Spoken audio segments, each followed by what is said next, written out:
หัวหน้าแนวทูพื้นอยู่นี่เด้อแต่ถูจังไหนล่ะสิยากยังจะเอาน้ำยาใส่นี้แล้วก็ทูเฮ็ดให้กูเบิ่งไม่รู้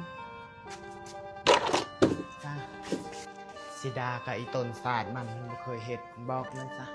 บอกอาบุญ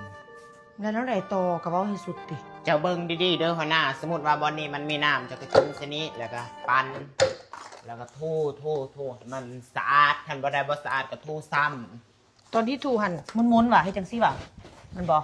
กินได้ก็ได้ให้มันสะอาดเจ้าไปปากกูแล้วหัวหน้าเครื่องนี่ซักใส่จักเด้อบ่ต้องซักมือเฮ็ดจังได๋เอาเครื่องใส่แล้วเจ้าเอาแพบใส่1 บวงแม่นเอาน้ำยาปรับผ้านุ่มมันยัด1แล้วบีบจังได๋